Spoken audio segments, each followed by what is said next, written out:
Hello, friends. Welcome to Melrose Unitarian Universalist Church. My name is Rhea Brown-Bright. I am the Director of Lifespan Religious Education and intern minister here at this congregation, which means I spend a lot of time hanging out with our kids, but also with our adults. Specialize in religious education, but taking on some new responsibilities with my internship. We're joined this evening by the lovely Reverend Dr. Suzanne Introligator, the lead minister of our congregation. And this event tonight was put on by our RE committee, Jane Foley, Florence Corrado, thank you, Jennifer, and then Rebecca, who is the one who really did the hard lifting for this. Thank you, Rebecca, for making it possible. Just a few notes. If you have not been in our building before, you can find a few restrooms over in this direction. There will be one right outside in what we call the parlor room, which is where the couches are, and to the left, it says laboratory, but it's a bathroom. And there's also two in the hallway. They're all single stall. Please use them if you need to at any point. And let me make sure I didn't forget anything I meant to say. Thank you for being here with us tonight. I am not staying up with you. We're actually running our junior youth group downstairs right now, and they're want to be talking about tech and their experience with technology. And they probably won't be annoyed at me about it because they don't know that yet, unless their parents told them. Who knows? But so we'll be going downstairs, and I'll be going downstairs and doing that, and you'll be up here for a wonderful conversation. Thank you to all our speakers, and thank you to Rebecca for doing this. And with that, I'll hand it off to you.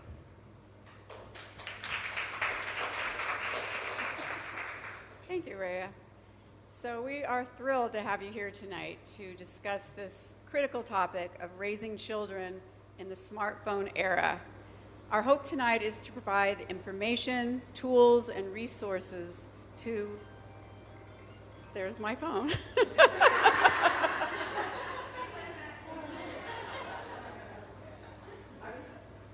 Remind people to turn off their cell phone.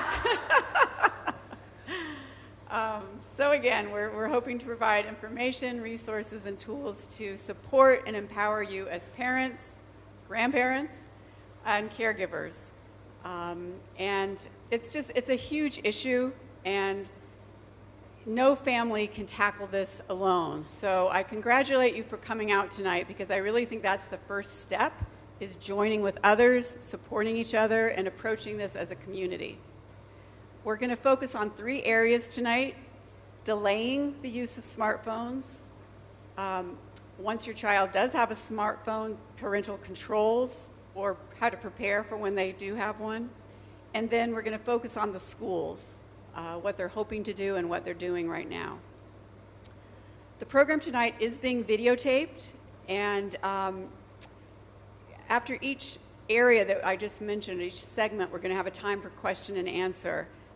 You'll be filmed from the back. If you would prefer not to have your voice in the video, we have some index cards. You could write your question on a card, and we will read your question. We invite everyone to stay after for some refreshments in Parish Hall right next door.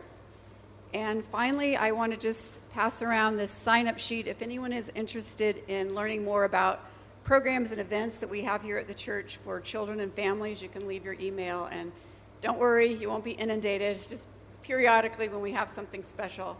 And I do want to just mention, you might have seen the slide as you were coming in, there is a program coming up called Story Starters, and it's a really creative program that uses children's literature to teach about diversity, equity, and inclusion.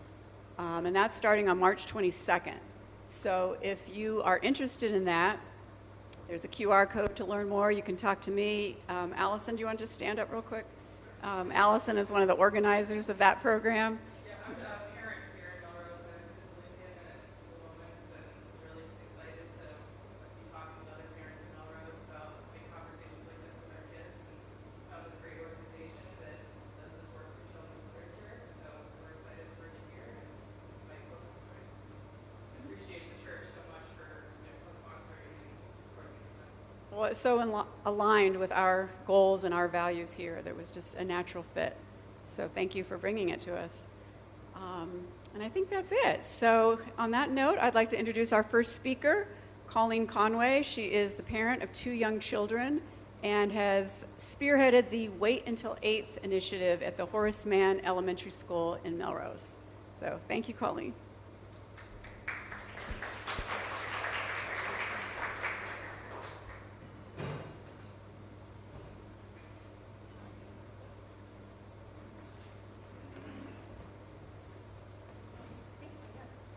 Hi, everybody. Can you hear me okay? Maybe stand it a little closer to you. Is that better? No. All right, let me double check that. Sorry, everybody.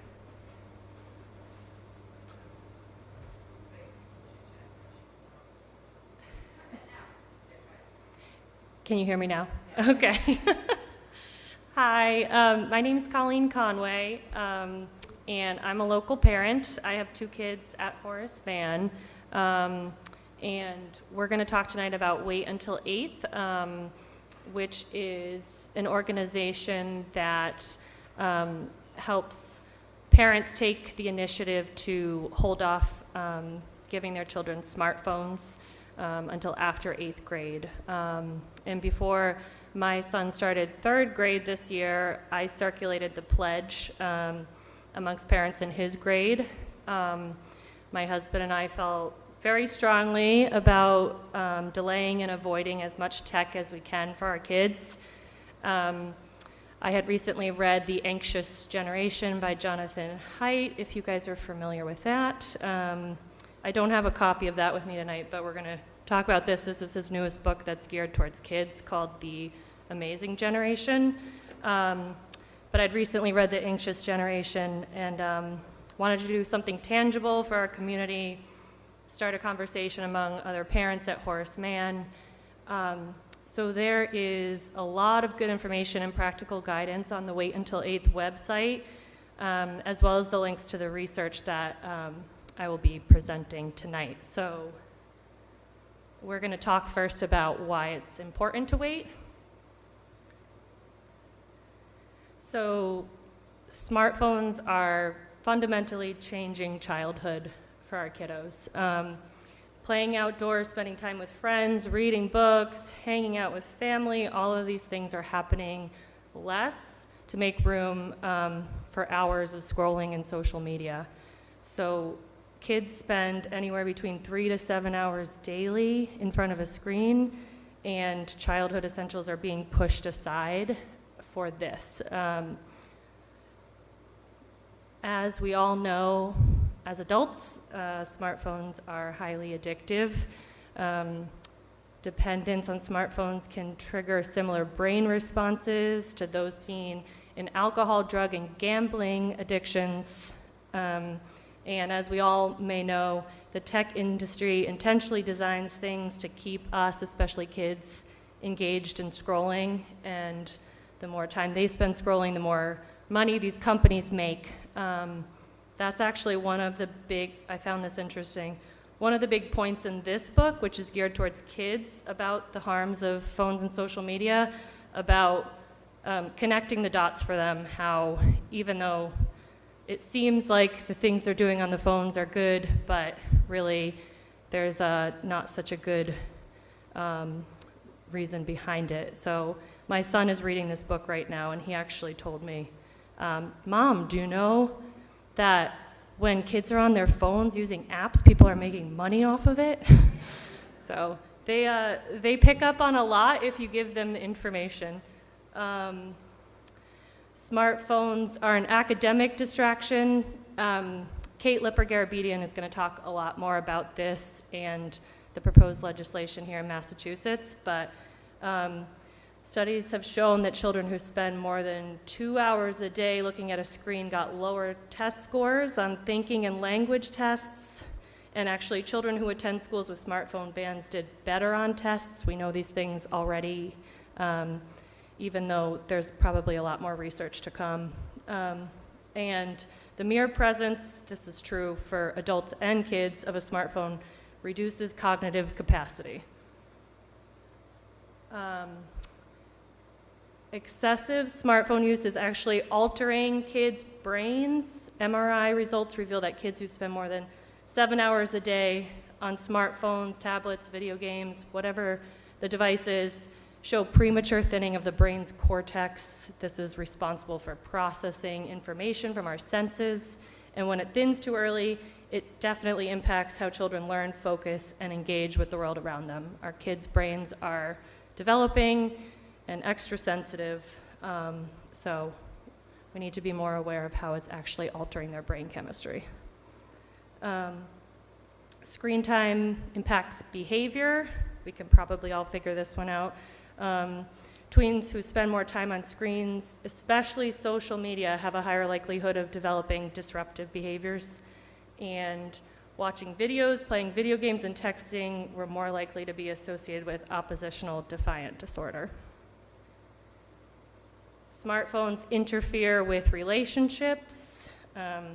Instead of talking, laughing, sharing moments like we should all be doing within a family, parents find themselves competing with constant scrolling, notifications from phones, and children become more distracted, less engaged, harder to reach emotionally when they're on their phone.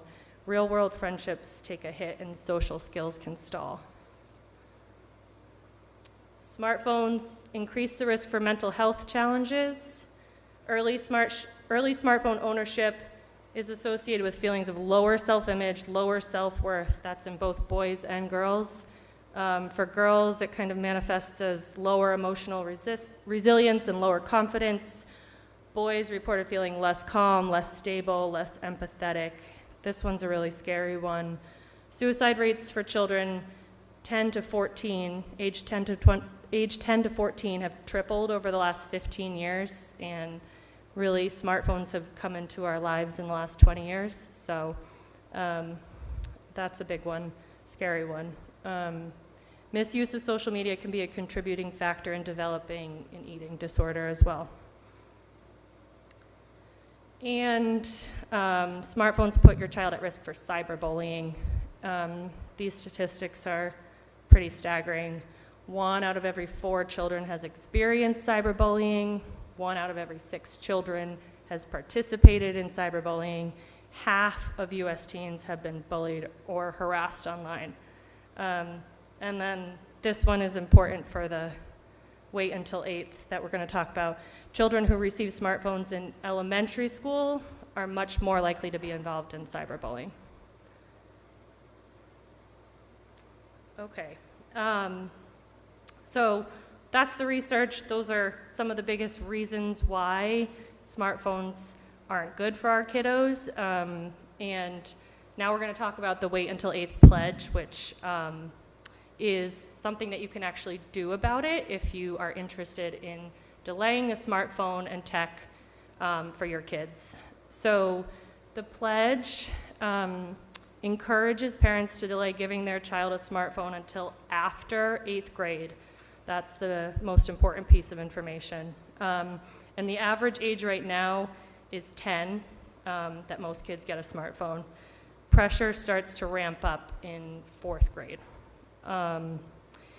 Your child can still have a basic phone for communication or a smartwatch. So if you decide to sign the pledge, you can give them a flip phone. There's lots of examples on the website of basic phones that you can get for them and smartwatches that you can get for them. That's obviously up to everybody.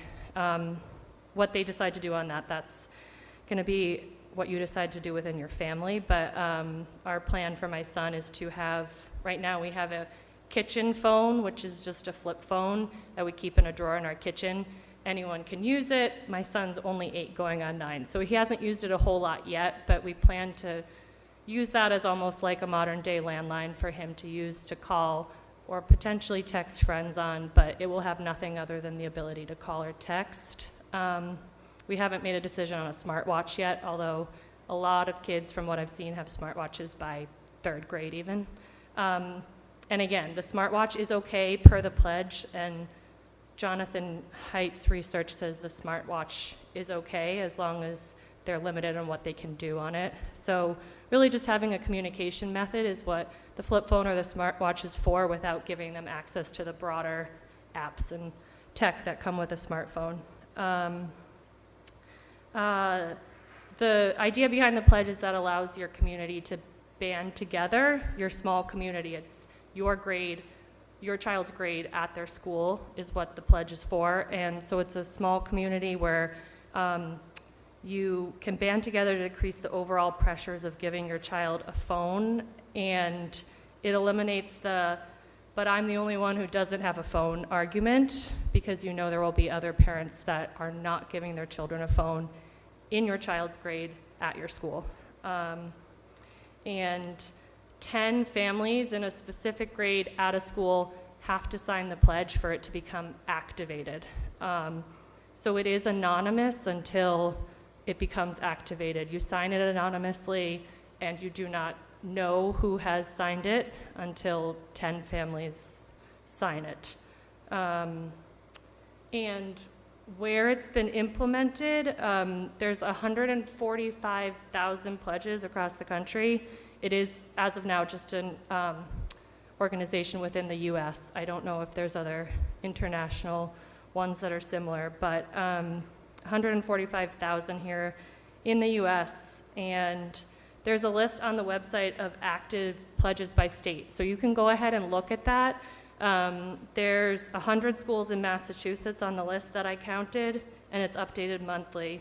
It does not specify the town or city, so there is a Horace Mann, a Winthrop, a Lincoln, but I'm not entirely sure if they are our Horace Mann, Winthrop, and Lincoln, so maybe it's something that I will give them feedback on at some point, because I guess maybe that's the point, is that you're not supposed to know exactly, because it doesn't become activated, or you don't receive the information until it becomes activated within your small community. But they do list the schools there. It's just hard to tell where exactly they are. So signing the pledge. In order to sign, your children or your child must be in kindergarten or older. You cannot do it before kindergarten. I decided to do it before my son went into 3rd grade because it seemed like pressure was already starting to ramp up. Kids were getting smartwatches. A couple kids already had phones. But to do it earlier, you can. I think maybe parents aren't quite as focused on it in kindergarten, 1st, 2nd, as when they start to see the tech becoming more prevalent. So, you know, there's no good or bad time to do it. That's just when I chose to do it. When you fill out the form, you enter your child's current grade and school, and then their next school. So Horace Mann was ours, and then Melrose Middle School was after that, because it does carry through until 8th grade. Only one parent should sign it so that you don't have a duplicate in the system. If both parents sign it, it would count as 2 families for the grade, and you don't want that. And you only sign it once per child, so you do not have to continue to sign it every year. You don't have to sign it again in 8th grade. It carries all the way through. And it's anonymous until it activates. You do get a welcome email, but when it activates with 10 families signing it, then you receive all of the other families' information in an email. And ours in 3rd grade at Horace Mann is not active yet. You do get an update every once in a while. We have 8 families who have signed, so we need 2 more, and then it will be. 8 is pretty good, I think. We have a pretty small group of, I think, about 45 kids at Horace Mann in each grade, so 8 out of 45 is good. For it to become official, we need to get to 10. And again, you can sign it whenever. You go on the website. It's very straightforward. You can be the first from your school to sign it. If you think you are, then I would recommend trying to find a way to reach out to other parents to tell them that you've done it. The website has a lot of, there's a letter, like a template that you can send via email, or you can print out and hand to parents just so that you can start the conversation. If you don't feel like you know how to start it with other parents. If you have a good group of friends that you know will sign it, start with them, see if they'll disseminate it further. There's no right or wrong way to go about it, but if you are the first, I would definitely say you want to get the information out to people so that they will follow suit. And I think that's about it for me, but does anybody have any questions?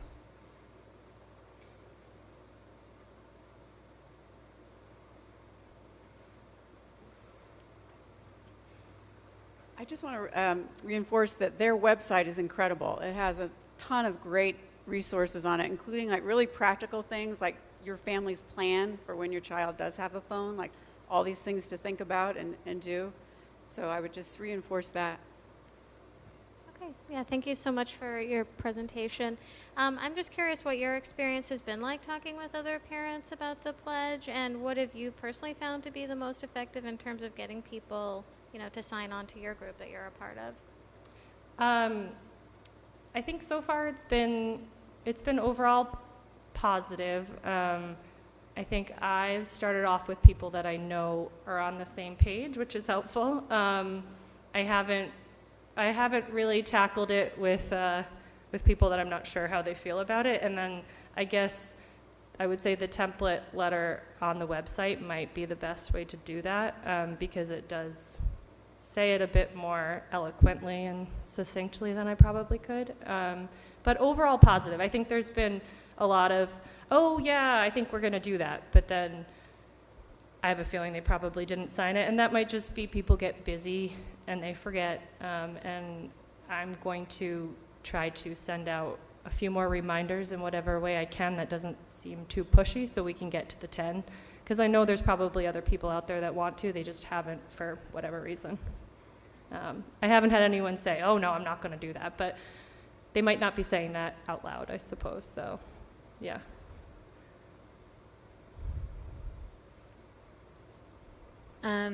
Yeah, thank you. I just have a question about, maybe this is clear if I go on the website, but are there resources that also about, because for example, my kid does have a flip phone. She's in 5th grade, but I think the vast majority of her classmates have smartphones. And I know she basically, as soon as she is around a teen or someone with a smartphone, she's asking them to look stuff up for her, right? So she doesn't have hers, but she basically does have access. Are there resources on there about that too, about how you talk to your kids about what they're seeing on the, or I don't know, I just don't even know what the etiquette is around how to talk to your kid about using other people's smartphones through them. Yeah, I guess I haven't really gotten that far. I don't think, again, I think there's maybe 1 or 2 kids in my son's grade, because he's only in 3rd, that have them. We haven't really gotten to that stage yet. There might be information on the website. It's pretty tailored to their specific mission. Have you read The Anxious Generation? Okay. I would say there might be, I can't remember exactly, there might be information in there on that. And again, I'm not selling this, but my son was the things he said after he read this, I was shocked. So I think it's just trying to get kids to look at it through a different lens. I'm not saying it's going to make it so your daughter doesn't want to look at somebody else's smartphone, but it might make them think twice. The whole idea behind it is the book is your guide to becoming a rebel. Do you want a life that's full of real friendship, freedom, and fun? So they're selling it to kids as be a rebel, choose not to do this, and this is what you could get from it.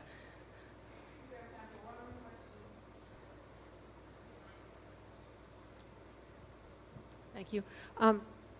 It seems like this is a public health problem, public health issue. And I'm wondering if, one way to approach it, at least in Melrose, is to have something like at the Health and Wellness Fair, to, talk to pediatricians, pediatric practices. I don't know, I don't have a young child now. So I don't know whether pediatricians are talking directly to families and to their patients, their child patients, about these issues. Yeah, that's a great idea. I only know from our pediatrician that they ask about screen time. I haven't had the direct question about smartphones or social media yet. It's possible as they get older they are, but I agree it is definitely a public health issue, and that would be a great idea. I think people are still a little hesitant to bring up the topic because it's sensitive, and but I think it would be good to start doing it more. The research is definitely coming out about how bad it actually is for our kiddos. And hopefully, I hope that we're going to be the generation of parents that starts to change things, because there is enough research and data now to show us how bad it is. But it's a great suggestion, yeah.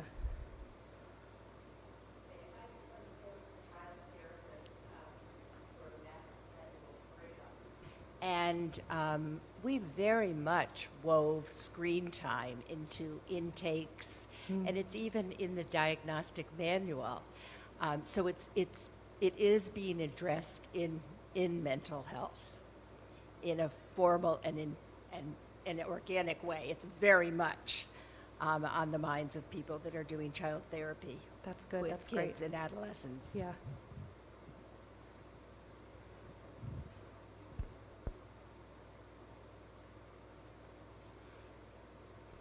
Thank you so much, Colleen. That was excellent. Appreciate it.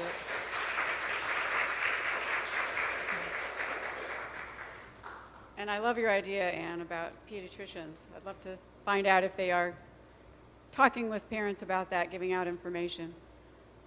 So our next presenters are Kristen Thorpe. Sorry. I've only known her for 20 years. And Sarah Murray from the SDM Foundation. And we just talked about delaying use, but now we're going to talk about, well, what if your child does have a cell phone or smartphone already? Or how do you think about this to plan for when they do? So they're going to talk about parental controls and other strategies for protecting children. So my name is Kristen Thorpe. This is Sarah Murray. Sarah is the executive director at SDM. And we've been around for 10 years. Many of you have been there, and if you don't know us, we're down on Main Street, 406, and we help people with technology, children through adults. Our services are all free. Problems with your email, building a small business website, kids learning Lego robotics, literally any question, anytime, and it's all free. So super come down and whatever your issues are. We're going to look at this from a little bit different perspective. We're not telling people what to do. We're telling them what can be done and what can't be done. We help a lot of parents who come down and say very explicitly, my children are this age, and these are the things that are important to us, and these are the devices they're using. They have a Chromebook, they have an iPhone, they don't, whatever, and we talk with them and help them figure out what they're able to do and what they want to do within their family and their setup. So now Sarah's gonna take it on. Yes, thank you, Kristen. So yeah, I'm Sarah Murray. I have 3 teenagers. I am very much heading out the end of this on the other side. I have a 13-year-old, an almost 17-year-old, and a nearly 20-year-old. So I have been through all of this, and I am very aware of all the things that you guys are grappling with. We want to help our kids manage their technology use, but we know that there really isn't one way to do that. So it depends on the devices you have, because we're not just talking about phones here. It's their Chromebooks, it's their laptops, it's their iPads, it's their Kindles. And the solutions for any family depend on the devices you have, the apps that you are using and that you're allowing, and your own family's comfort with and attitude towards technology, because we're not all coming from the same place here. And there are no right or wrong answers. There are just the right answers for your family and what you are comfortable with. So what are parental controls? What can you actually do? Essentially, it's the ability to distinguish a child account or device for children under 13. That's the age in the US. It varies around the world, but in the US it's 13. And it's then the ability to limit functions and the features that that device has, and to track usage, so screen time usage, for example.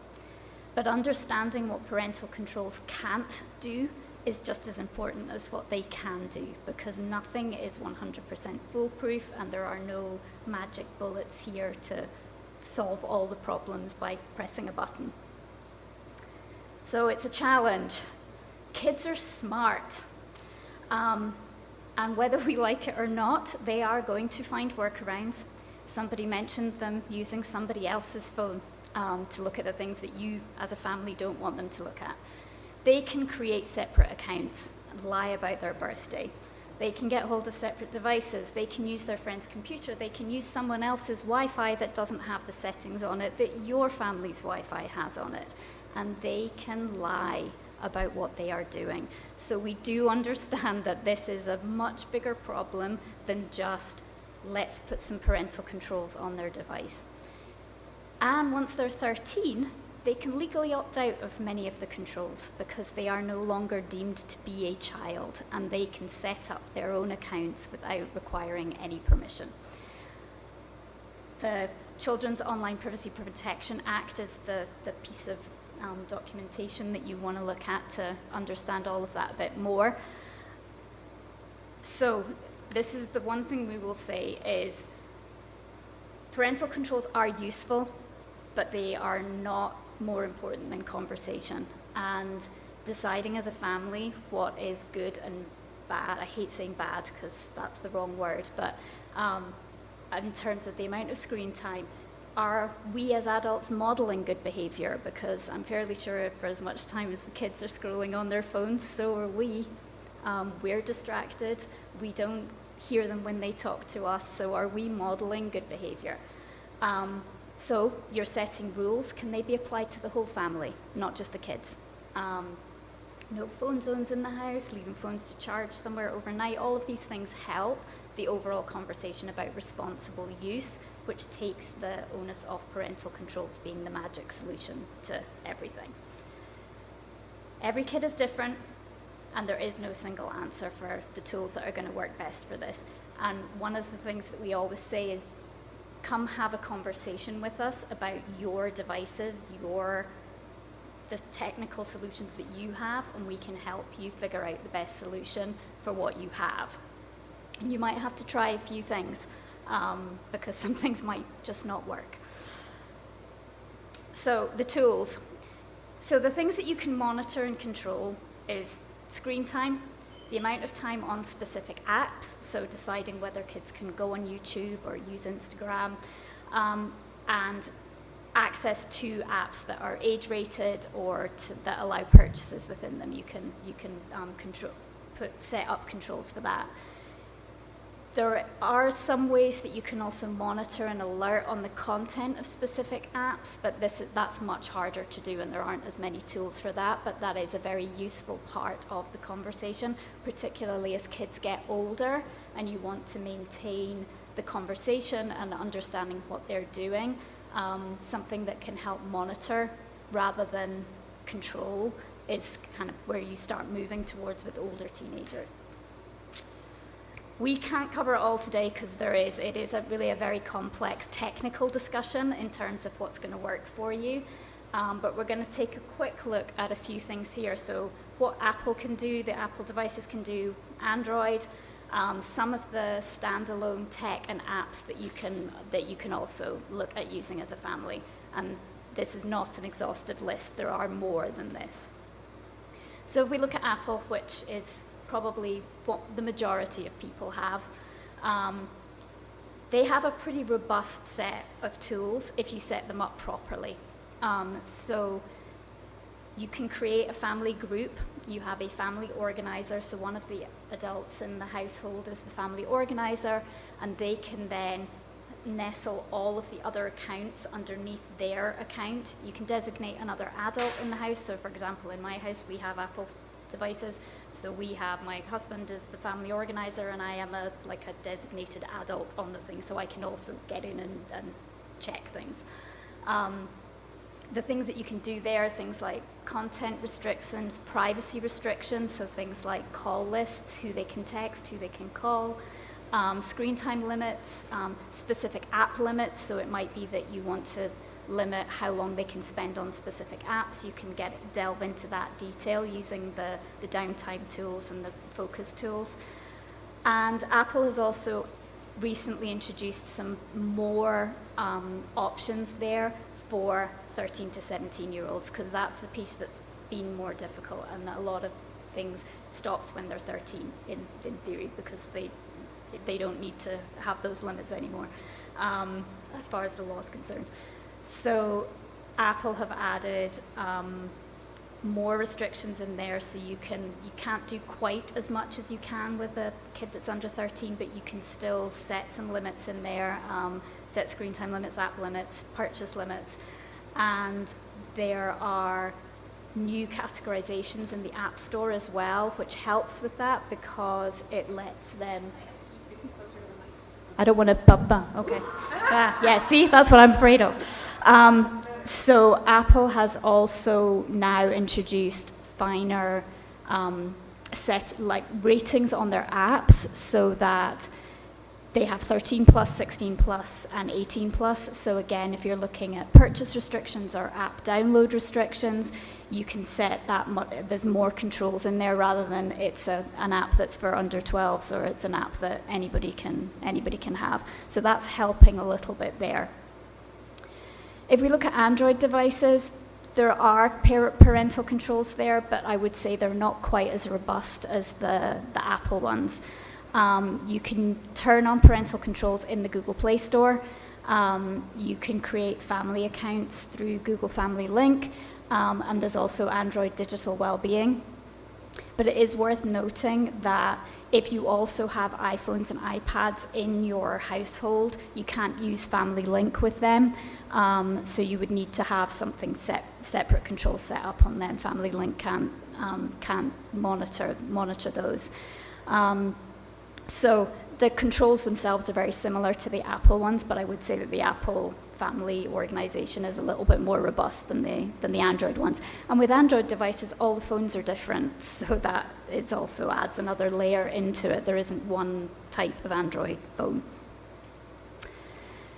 So if we move away from our smartphones and look at some other things that we can do. So there's a new app called Screenable, which is for iPhone only at the moment, but it basically turns an iPhone into a dumb phone.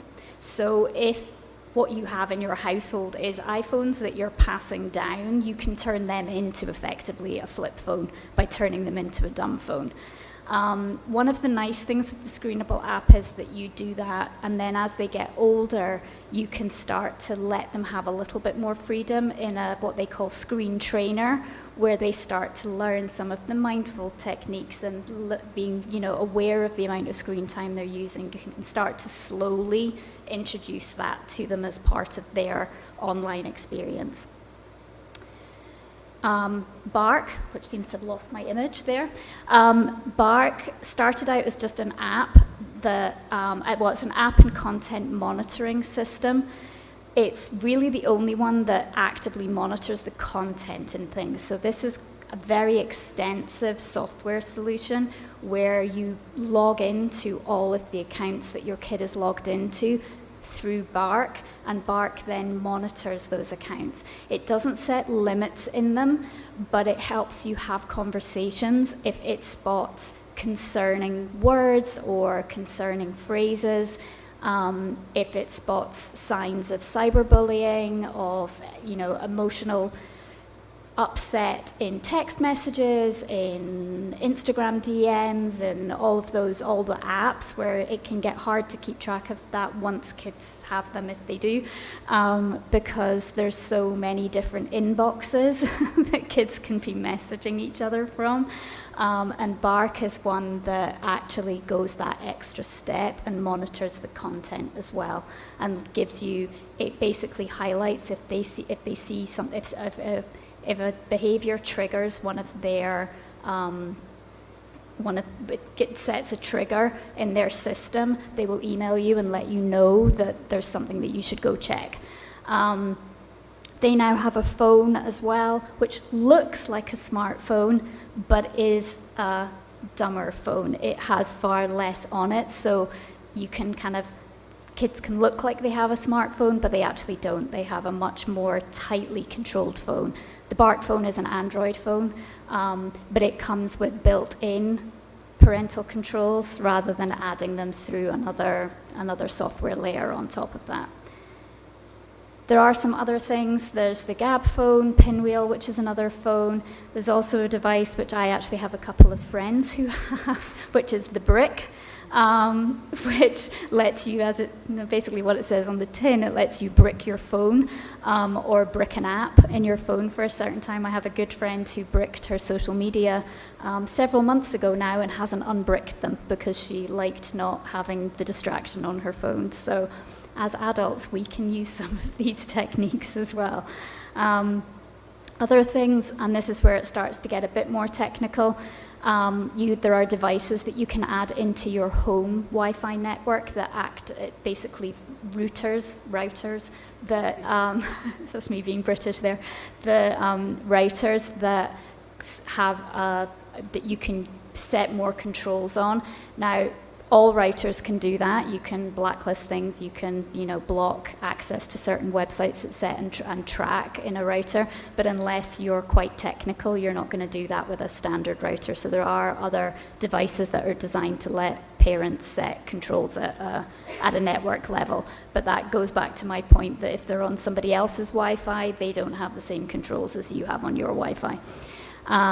There are still software, like Custodio and NetNanny, which are, again, something that you can install at a software level that will set controls for apps and website use on their devices.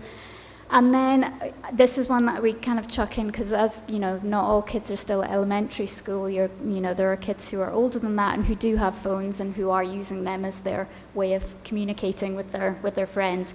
But there are lots of apps like OneSec which prompts you with a, do you really want to do that when you try to open an app?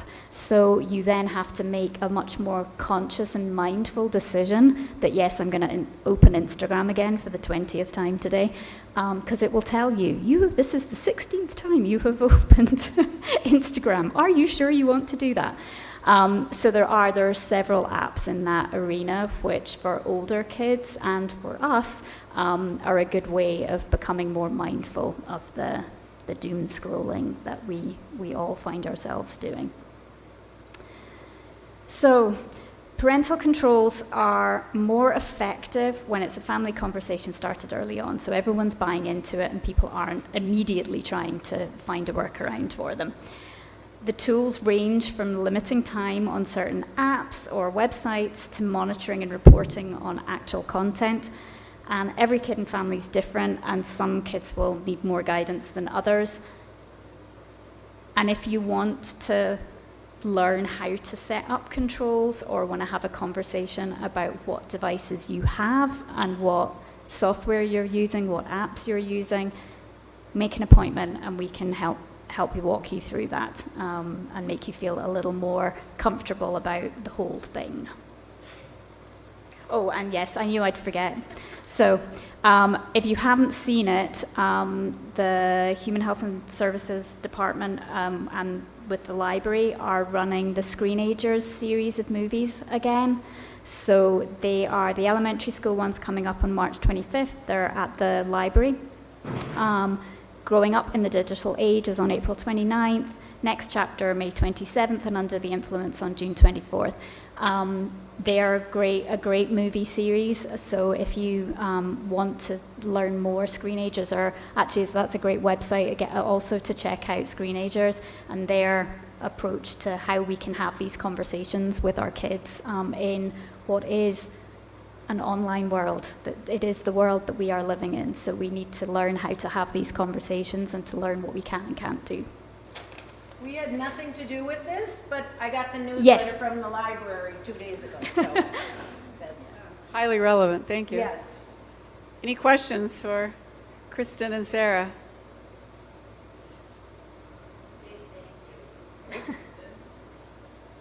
Okay. Thank you so much.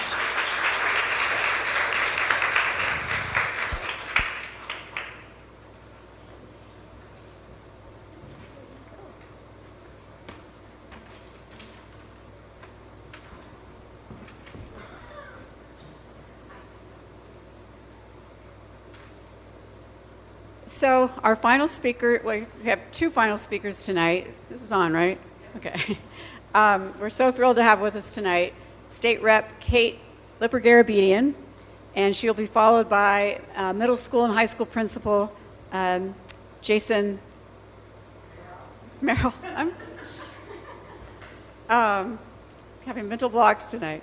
And, you know, we've talked a lot now about what parents and grandparents and caregivers can do, and now we're going to turn our attention to what schools can do. And to be honest, this was really kind of the seed for this whole evening, was when I heard about this pending legislation of banning cell phones in schools. I thought, wow, that's really powerful. I'm in favor of it. And maybe it would inspire parents to feel like they have a little bit more control, that, knowing that schools are doing this. So thank you so much for being here.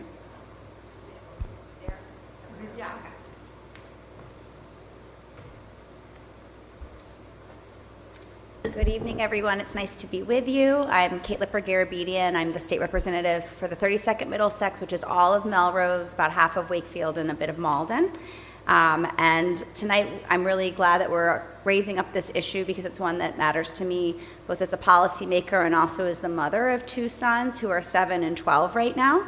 And I'm just aware of sort of what they're going through and what their peers are dealing with as well. So I think we'll start with a little bit of background on why I filed the legislation called the Study Act. So do I advance the slides? I'm happy to. Okay. So as I'm sure we've already been talking tonight, you know, cell phone usage in schools is a real thing, and it's hindering our students' ability to learn and focus in the classroom. So according to 2025 study, more than half of public school leaders feel their students' academic performance has been negatively impacted by cell phone usage. I should also note I'm a former 7th grade teacher, and I cannot imagine what it would have been like if all of my students had had personal devices with them at the time. In addition to that, as you'll see, more than 2/3 of educator leaders feel that cell phones have had a negative impact on their students' mental health and attention span. And I'm also going to just editorialize here that I know it has an impact on my attention span, so I can only imagine what it is like to be a developing brain. You can see on the left side of the slide that the research study also found that 72% of high school teachers say their students being distracted by cell phones is a major problem in their classroom. So this issue is only growing due to the rapid evolution of technology and its use in our everyday lives.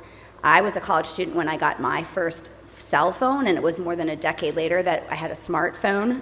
So meanwhile, today we see that the age at which young people are getting personal smart devices has really dropped. Many of you may have seen this in your own homes and neighborhoods. About more than half of parents say their 11 to 12-year-old children have their own smartphone, which you see on the right side of this slide. Each year, I'm hearing from high school students right here in Melrose who reach out. I think they have an assignment to check in with a policymaker, whether local, state, or federal, about an issue they're thinking about. And I always like reading them and responding to these letters, although I will ask the teachers maybe occasionally that the student could write back and say thank you. I never hear back from them after I send off my response often. But in any event, it helps me gain insight into what our young and future leaders are thinking about and what they're passionate about solving in terms of challenges they're facing. And I've noticed over the last few years that an increasing number of the students here in Melrose have been writing to me about mental health and well-being and connecting that somewhat to the impact of social media and screens in their daily lives. The quantitative data that backs this up is also quite striking. As shown on this slide, the Gallup Familial Adolescent Health Survey conducted a survey a couple years ago, showing that the more time adolescents spend on their screens, the poorer they rate their mental health overall. And if you're a parent in the room, maybe you have experienced what I've experienced, which is when my kids come off of their 1 to 2 hours of screen time a day, they are a little feral. And so I imagine if they're on it even longer, I can certainly see that this can impact them. In 2023, in a federal advisory, the U.S. Surgeon General recommended that parents set limits on the use of cell phones for their kids, and urged Congress to develop health and safety standards for technology platforms. The following year, he called for warning labels on social media platforms to advise parents that using the platforms might damage adolescents' mental health. So in 2024, I hosted a community conversation on this topic of social media and its impact on youth. The dialogue underscored for me the need for some policy solutions at the state level to address the harmful impacts of screen time and social media.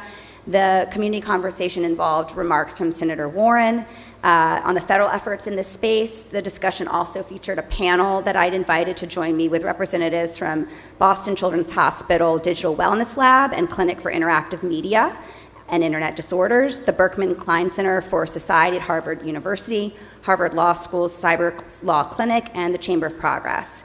We talked about the overall landscape of youth and social media and mental health, and there's a QR code there and a link if you are interested in watching that community conversation.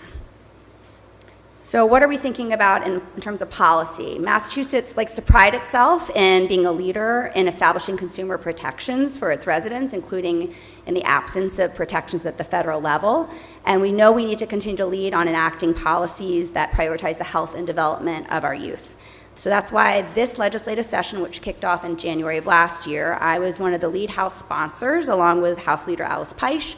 And then on the Senate side, Senator Julian Moore, we teamed up with the Attorney General, Andrea Campbell, to file the STUDY Act. An act promoting safe technology use and distraction-free education for youth is aimed at curbing cell phone use in schools and supporting the broader well-being of our next generation in the digital world. And part of this story is sort of understanding the national landscape. So as of January of this year, 26 states have full bans on cell phones in schools bell to bell. So on that map, it's the states highlighted in dark brown. And then you see some states in bright red, like California and Arizona. They have taken action legislatively to limit cell phone use in school, but maybe not a complete bell to bell. Maybe students can have their cell phones at lunch, for example. States in lighter red, like Minnesota, Colorado, Mexico, and Maine, have mandated that each district enact a policy regarding cell phone use. And then states in white, like Massachusetts, don't have a statewide policy yet in place in their general laws. I also want to note this isn't just an issue for Massachusetts. Last October, I actually traveled to Canada with a small legislative delegation to meet with representatives of the National Assembly of Quebec. It's a provincial government, so sort of like our state government.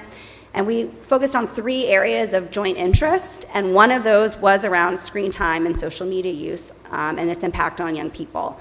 So the Quebec National Assembly actually commissioned a select committee to study the impacts of screen and social media use on young people's mental health.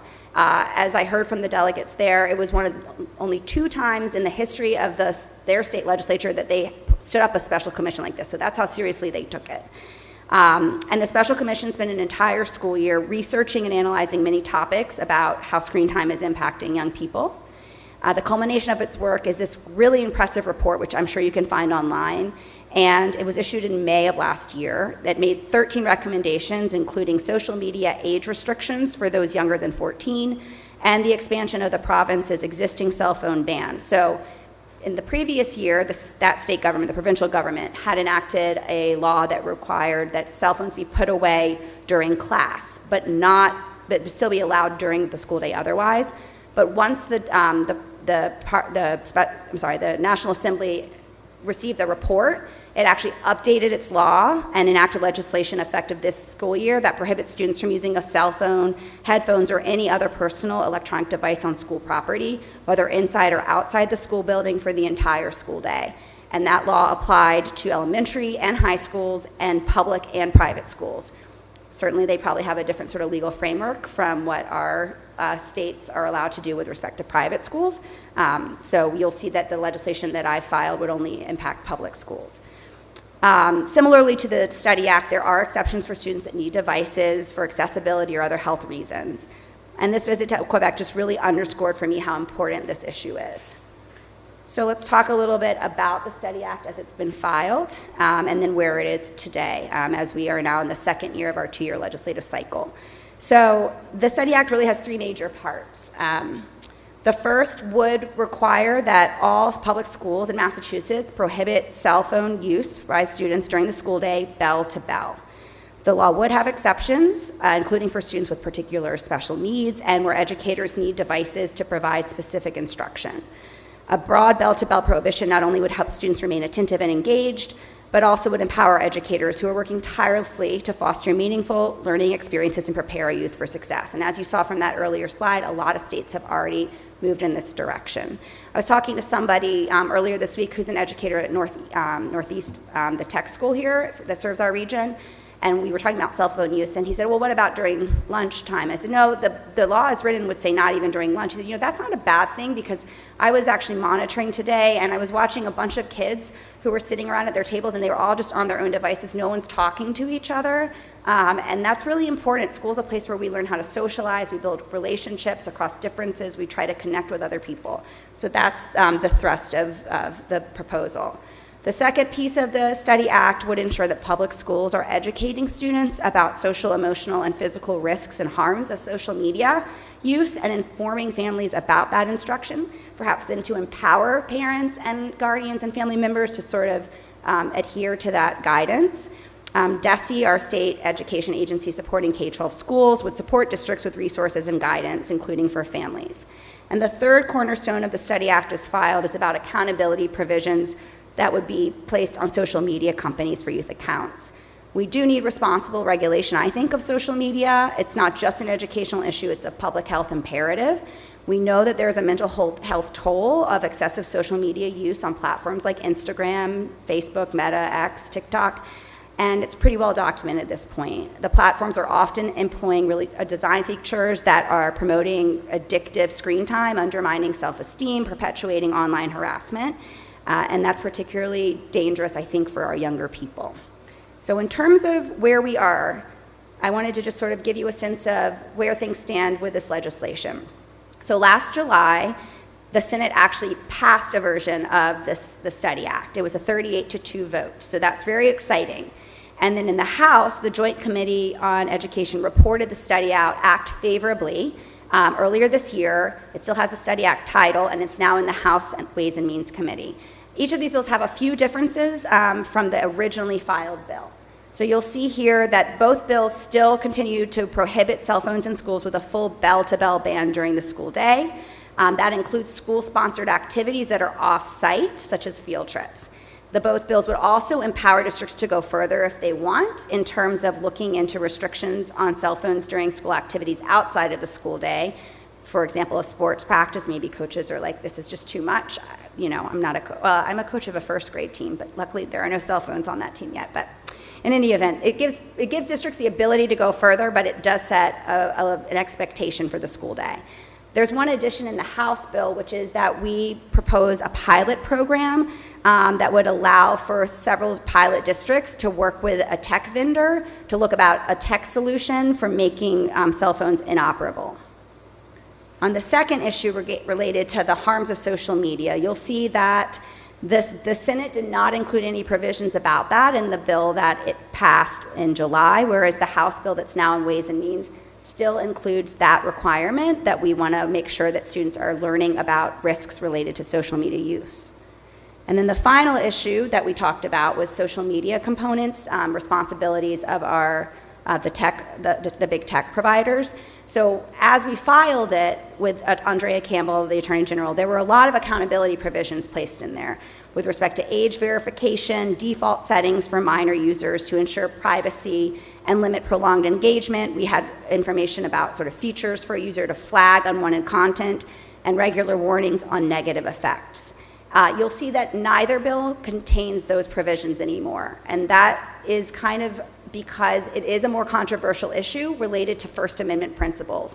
So we've seen in the last year a lot of states, both red and blue, have either introduced or enacted legislation around youth media accounts, and they are getting challenged in court pretty quickly. So one example would be Utah. Utah was the first state to try to set up sort of some different expectations in their law around how young people would use social media and have accounts, and big tech immediately took it to court over First Amendment principles. So then the state repealed that law, it passed a narrower version of it, and it's back in court again with tech, which is sort of arguing again that it violates First Amendment principles. It's definitely an open area of jurisprudence. The Supreme Court last session upheld an age verification law in Louisiana that had been challenged on First Amendment principles related to accessing pornography. So it is possible that over time some of these state laws will withstand legal scrutiny, but it's an open question. So I understand why the Senate decided not to include it at this moment and why the House bill currently doesn't have those provisions, but I still think it's something that we need to be talking about. And in fact, in the State of the Commonwealth Address this January, Governor Healy announced she intends to file legislation for social media requirements to protect kids and teens, and I am assuming she's working closely with the Attorney General on that as well. So before you have any questions, I'm happy to try to answer them. You might also be wondering if there's anything you can do in this space, and Principal Merrill will have his own thoughts as well. You certainly can watch my community conversation. I have another one on my YouTube page about data privacy in a digital age, because I think that's critically important. I've also filed a bill around student data privacy. We're one of the only states left in the nation that doesn't have it codified in state law about what we expect with student records in a digital age. So you might want to check out those community conversations. Certainly you can advocate locally for policies you'd like to see in your school district, and you can consider contacting the Committee on House Ways and Means, where the House bill is sitting, to let my colleagues know that this is an issue you care a lot about and you'd like to see the House get it to the floor for a debate and a vote. I'm optimistic that's going to happen this year. I think this is a policy and a law that is nonpartisan, that is overwhelmingly popular, and that is really needed at this time. But if you would like the email address to email the committee, I'm happy to give that to you after this talk. So I'm definitely committed to working with you on this issue, learning from you. I think there are lots of probably experts in this room as well. So let's keep the collaboration going, and hopefully we'll see some real momentum on this issue in the legislature as the session continues. And thanks for having me. Any questions for Kate? Yeah.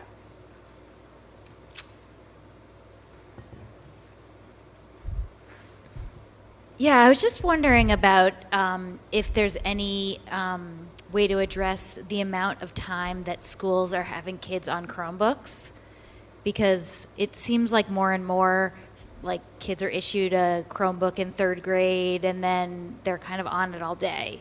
So I was just curious if there's any like legislative push to address how schools use Chromebooks.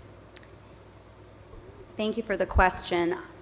There were more than 7,000 live bills in the legislature this session. It is possible that something was filed in this space, then I don't know about it. But I'm not aware of anything at the state level around this. I am aware that there are communities around the Commonwealth, though, that are starting to really look at this as a grassroots movement. In fact, I've been in Winchester a few times in recent months or recent weeks, and just learned about a parent group there that's really working on reducing tech in classrooms, in the earlier classrooms particularly, and I'm actually meeting with them in a couple weeks to learn more about what they're doing. But this may be the kind of thing that, it's always like a synergy between the state and districts or local, right? Like really good ideas start at the local level sometimes and then bubble their way up. And so maybe as we see more movement and leadership at the local level, the state would be more inclined to really lean in on that. Whether a law would be the opportunity, or maybe some policy and guidance from the State Department of Elementary and Secondary Education, just to have districts be rethinking that exposure. But I think it's a timely question and something that I think a lot of parents are thinking about across the state.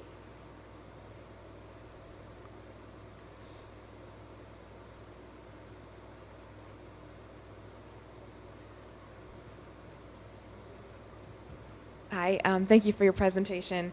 My name is Shalene. I'm from Malden, and we have one of those groups. It's called Reconnect Malden, and we asked our superintendent to create a working group of parents and teachers to come up with a policy about those issues. So I'm happy to talk to anyone about that.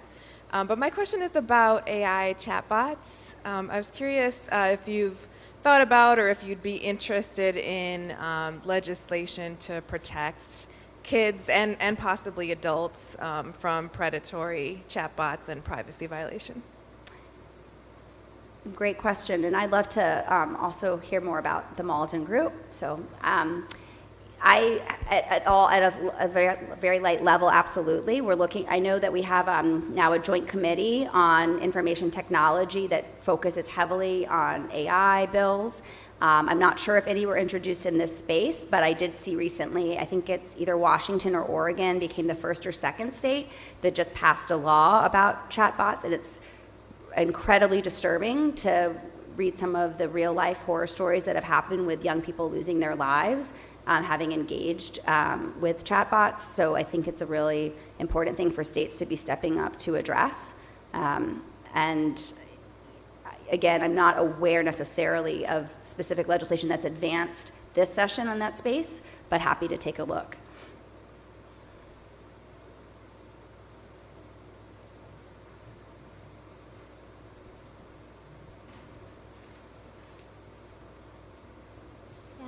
Thank you for your presentation.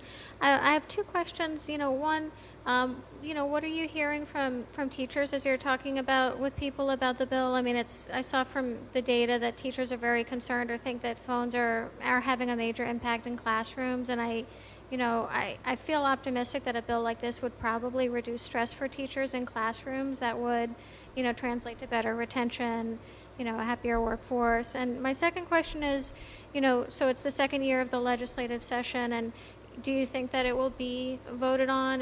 It seems like it was really popular in the Senate. Do you think it'll be voted on, or what are the factors that will affect whether it will pass this session?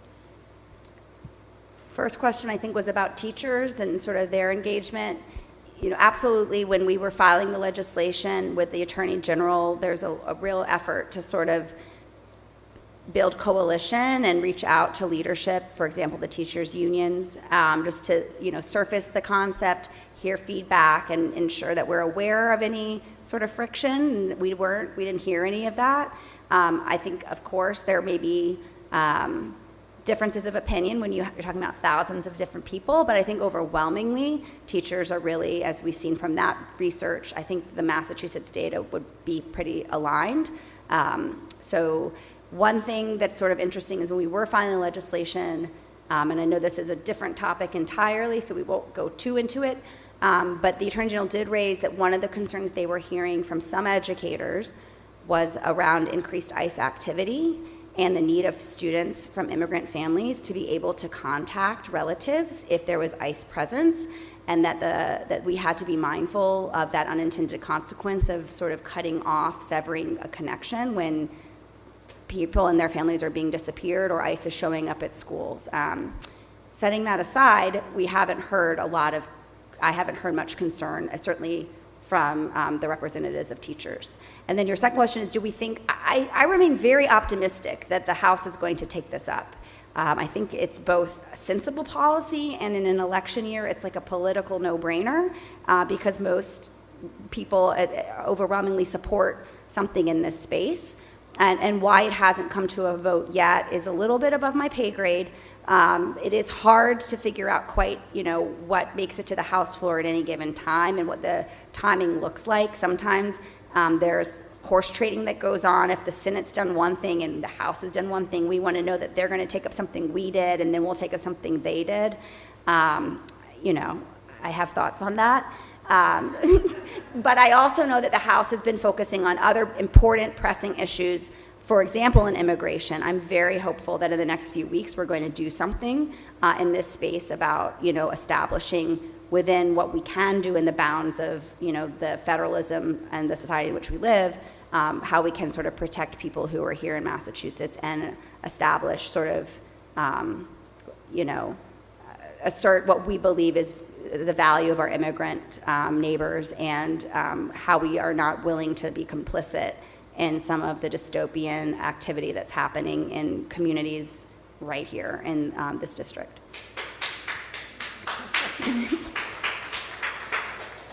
But I think if you are inclined, sending a note to the Committee on House Ways and Means just to say, I'm a mother, I'm a grandmother, I'm an uncle, I'm a concerned citizen.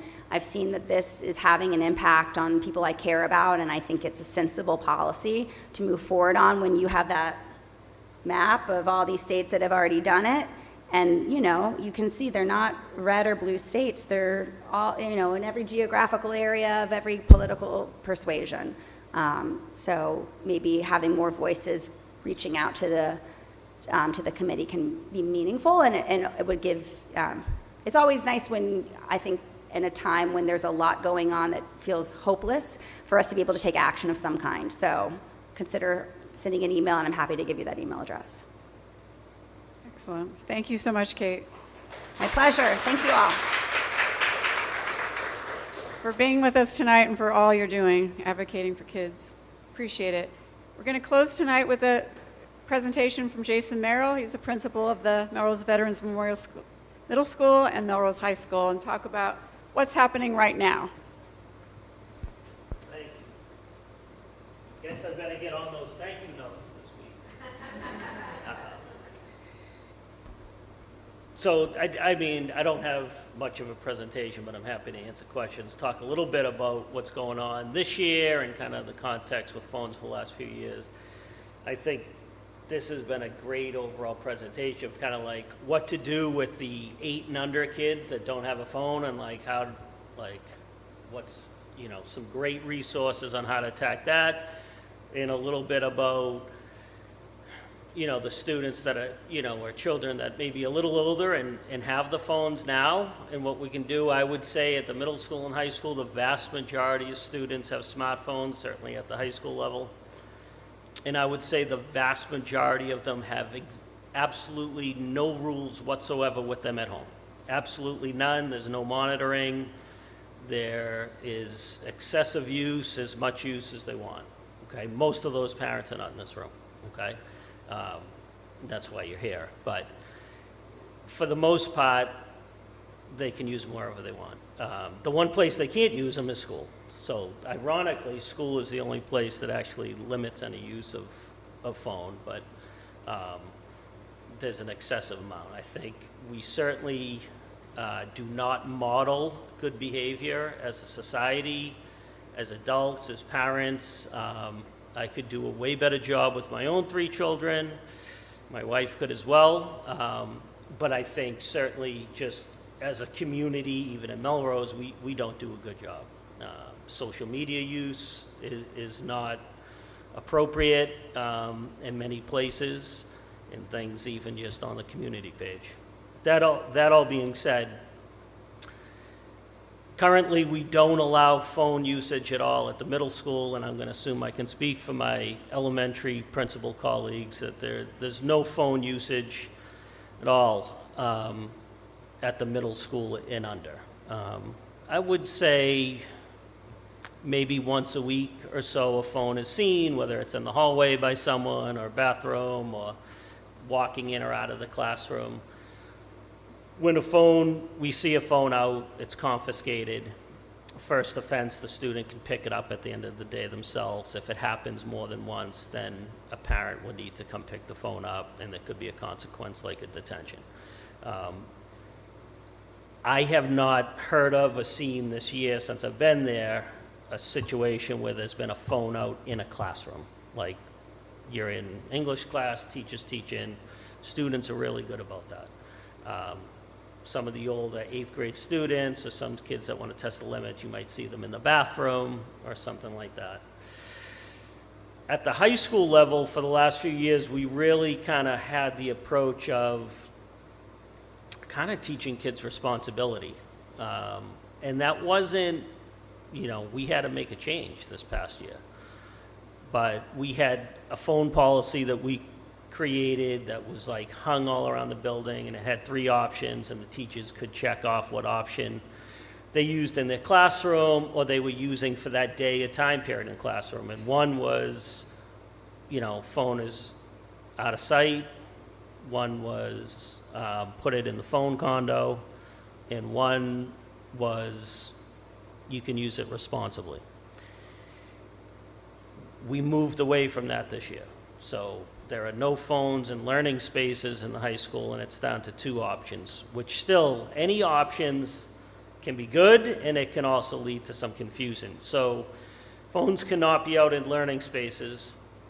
I'll explain to you more detail what that is, but they either need to be in a bag, put away, out of sight, not seen, or a teacher can choose to use a phone condo, which is a shoe caddy that would hang on the back of a closet if you're not familiar, and students would put those in there. So if that's the policy the teacher in the classroom has, that's what needs to be done. If it's to be put in a bag, then that's what needs to be done.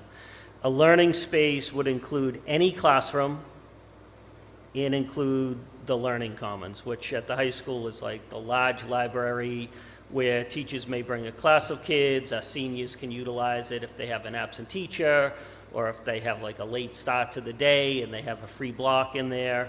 If a student uses it during lunch, before and after school, there are no phones, as well as every classroom. The hallways and the cafeteria, we don't consider learning spaces.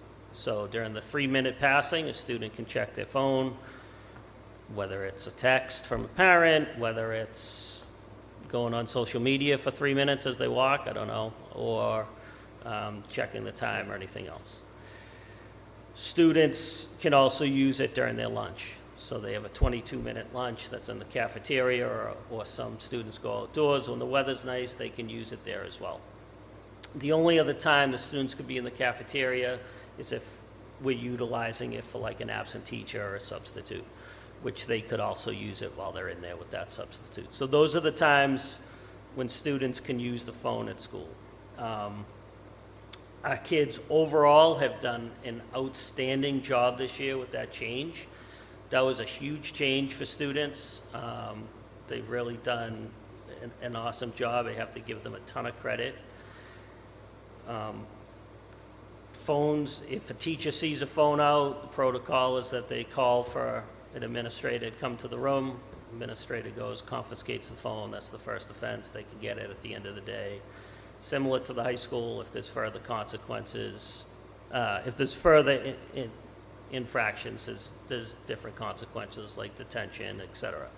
So there's been a few instances of that happening for sure, but less and less. I think one thing we're dealing with now is it goes really smooth with the phone condo because it's like, there it is, can I go to the bathroom? Yeah, go to the bathroom without your phone.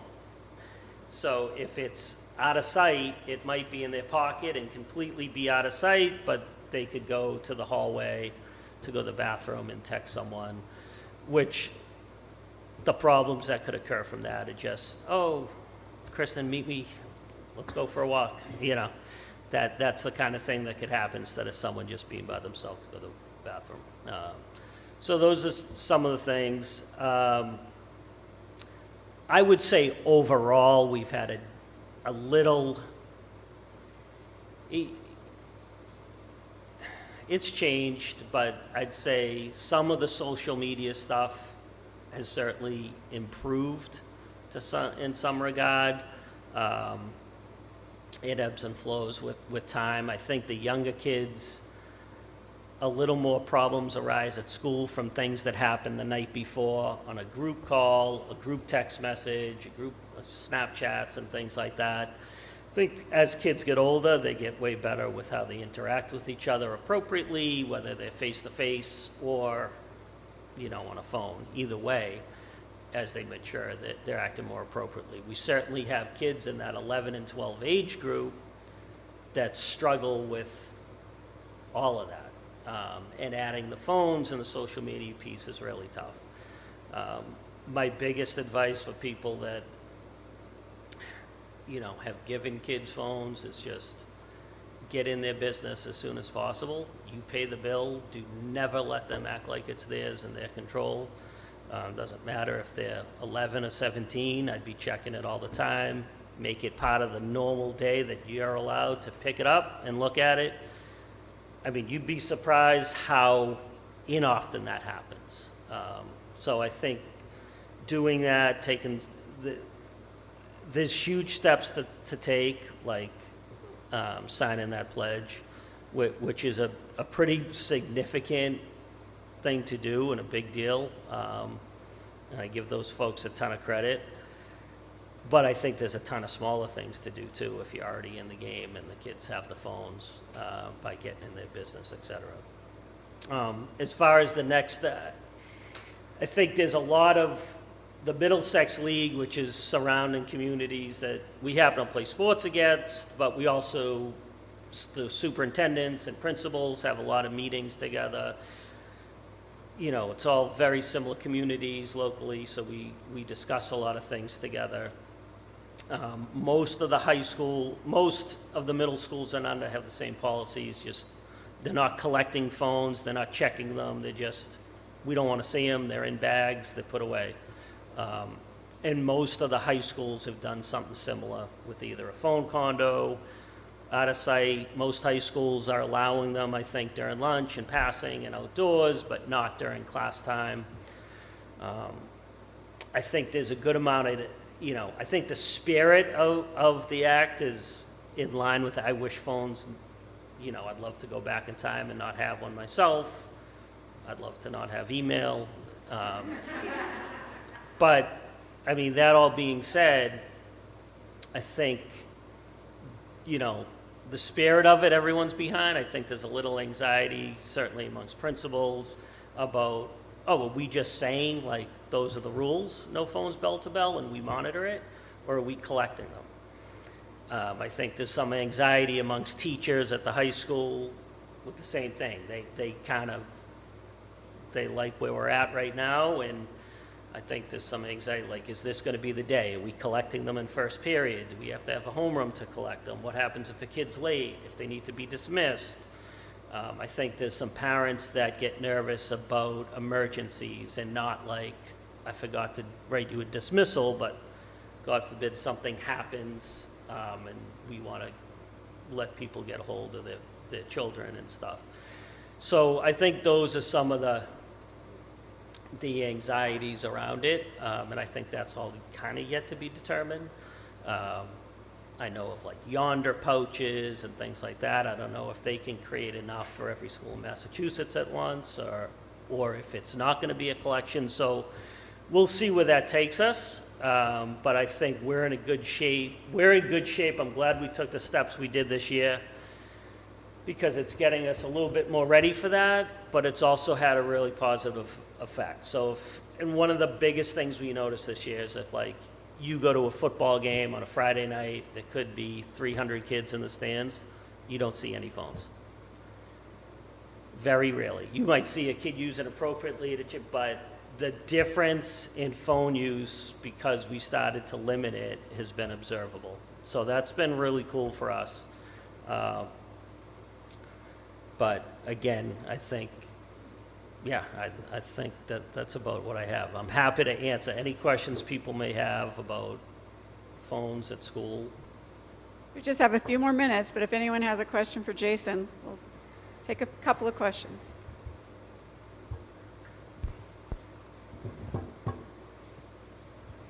Thank you. I just wanted to share that I'm actually from Wakefield, and so this isn't actually a question, it's a related comment.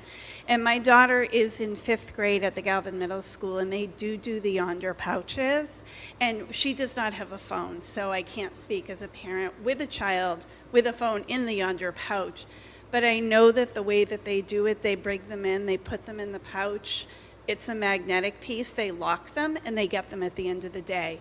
And it's just, cut and dry. You walk in, you put it in the pouch, they get it at the end of the day, and hard stop. So, and that has worked, I think, really, really well for hers. So as a parent, I like that because I know that, there's not a lot going on around her that's even distracting to her, even without a phone. Has been really nice, and the school is super duper open. My daughter will call me from the school phone. They've offered that. They said, it's here, the kids can use it. She can call me at any point if she needs something, a change of plans after school, whatever it is. So just a vote for the yonder pouches have really, really, I think, made a huge difference at the middle school level. I'm not sure what they do at the high school. I can speak to the elementary level. It's very similar to what you do there, where they just put it in the backpacks, you cannot see it. or it is confiscated, but the middle school has done the Yonder. I think they were one of the schools or towns piloting, and it's been fantastic. So I'm a big fan. Thanks. Thank you. Sure. I was going to say, I mean, can you hear me without the microphone? Okay. All right. Can you hear me? I was going to ask if you know how any towns that have locked up the phones, how that has gone. I believe Wellesley Middle School, they locked them up this year for the first time, and I'm kind of curious how that has gone. And I can ask. I mean, I work with a lot of people there, but because, you know, I emailed you earlier in the year saying, let's lock them up, right? Yeah. Like, let's do it. But I understand what you're saying with all the anxieties. No, and I think timing's everything. I think depending when things roll out, if there's obviously a tragic event with, you know, a tragedy at a school, I think it's a much harder thing for parents. And that happened as some school, I think, tried to roll it out. They think there was some pushback at Swampscott High School. And then I think, you know, I think it depends. Timing can be everything depending on what's going on. I think Kate knows that well. I think just depending on what's in the news at the time. But that was some of the pushback, and I think there's a little, you know, middle school age kids pretty typically stop school on a full day. We definitely, most of the high schools, some of the older kids come in late on certain days, leave early, have different programs that they go to, so it becomes a little more difficult with the pouches and things like that, but not as many of high schools are doing that right now, so it'll be interesting to get a little more info. There's some smaller schools and stuff that have done it that we haven't been in contact with, but. And as far as the Chromebooks and stuff, just to speak to that, it's something we definitely talk about. I would actually say the amount of like pen and paper has definitely increased a little bit each in the last years, probably over the last 3 years or so, certainly judging by the amount of paper we go through, for sure. But Chromebooks become more and more and more of an issue, and you hear about them all the time because of like, oh, you know, we're giving out Chromebooks. Then a couple years later, no, it's bring your own device, and then something happens to it. Kids have to borrow one, so it does take up a lot of time. But I definitely see a lot of mixed, different things going on when I'm in classrooms. But it's something we're conscious about and want to keep thinking about as a leadership team and as a staff. And AI is playing a role in this now, right? With our older kids, the high school kids writing. So our English teachers at our meeting yesterday were talking a lot about, like, especially with our shorter pieces of writing, pen and paper, and giving feedback that way. So, yeah. Well, I feel like we could go on for another hour, but we will end here. It's after 8:30, but just want to say a huge thank you again to all of our speakers tonight. Give them a round of applause.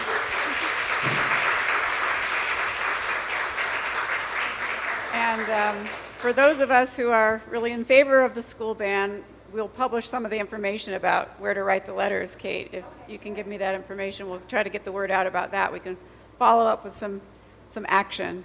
But thank you all again so much for coming tonight. And again, join us for a few more minutes of conversation and some refreshments next door. Thanks.